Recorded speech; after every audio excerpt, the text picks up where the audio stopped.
ಪಾಕಿಸ್ತಾನದಲ್ಲಿರುವ ರಷ್ಯಾದ ರಾಯಭಾರ ಕಚೇರಿಯು ರಷ್ಯನ್ ನಾಗರಿಕರು ಪಾಕಿಸ್ತಾನಕ್ಕೆ ಪ್ರಯಾಣಿಸುವುದನ್ನು ತಡೆಯುವಂತೆ ಶಿಫಾರಸು ಮಾಡಿದೆ.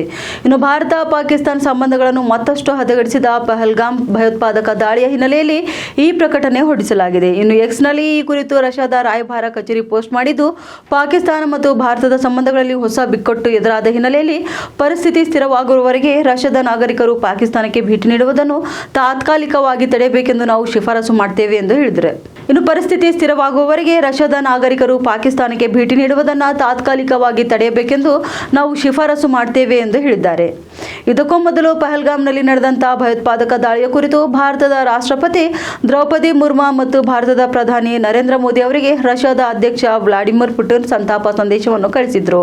ಭಯೋತ್ಪಾದನೆಯ ಎಲ್ಲ ರೂಪಗಳು ಮತ್ತು ಅಭಿವ್ಯಕ್ತಿಗಳ ವಿರುದ್ಧದ ಹೋರಾಟದಲ್ಲಿ ನಮ್ಮ ಭಾರತೀಯ ಪಾಲುದಾರರೊಂದಿಗೆ ಸಂವಹನವನ್ನು ಮತ್ತಷ್ಟು ಹೆಚ್ಚಿಸಲು ನಮ್ಮ ಬೆಂಬಲವನ್ನು ನಾನು ಪುನರುಚ್ಚರಿಸಲು ಬಯಸುತ್ತೇನೆ ಎಂದು ಪುಟಿನ್ ಸಂದೇಶ ಕಳಿಸಿದರು. ಈ ಕ್ರೂರ ಅಪರಾಧವನ್ನು ಸಮರ್ಥಿಸಿಕೊಳ್ಳಲು ಸಾಧ್ಯವಿಲ್ಲ. ಈ ಕೃತ್ಯ ಎಸಗಿದಂತವರಿಗೆ ಅರ್ಹವಾದ ಶಿಕ್ಷೆ ಸಿಗುತ್ತದೆ ಎಂದು ನಮಗೆ ವಿಶ್ವಾಸವಿದೆ ಎಂದು ಪುಟಿನ್ ಹೇಳಿದರು. ಅಷ್ಟೇ ಅಲ್ಲ, ಪಹಲ್ಗಾಮ್ ಭಯೋತ್ಪಾದಕ ದಾಳಿಯ ನಂತರ ಭಾರತ ಮತ್ತು ಪಾಕಿಸ್ತಾನ ಪರಸ್ಪರ ರಾಜತಾಂತ್ರಿಕ ಕ್ರಮಗಳನ್ನು ತೆಗೆದುಕೊಂಡಿವೆ. ನವದೆಹಲಿಯ ಕ್ರಮಗಳಲ್ಲಿ ಪಾಕಿಸ್ತಾನಿ ಪ್ರಜೆಗಳಿಗೆ ಸಾರ್ಕ್ ವೀಸಾ ವಿನಾಯಿತಿ ಯೋಜನೆಯನ್ನು ಅಮಾನತುಗೊಳಿಸುವುದು, ಇನ್ನು ಅಟಾರಿಯಲ್ಲೂ ಕೂಡ ಇಂಟಿಗ್ರೇಟೆಡ್ ಚೆಕ್ ಪೋಸ್ಟ್ ಅನ್ನು ಮುಚ್ಚುವುದು ಮತ್ತು ಪಹಲ್ಗಾಮ್ ದಾಳಿಯ ನಂತರ 1960ರಲ್ಲಿ ಸಹಿ ಹಾಕಲಾದ ಸಿಂಧು ಜಲ ಒಪ್ಪಂದವನ್ನು ಕೂಡ ಸ್ಥಗಿತಗೊಳಿಸುವುದು ಸೇರಿವೆ.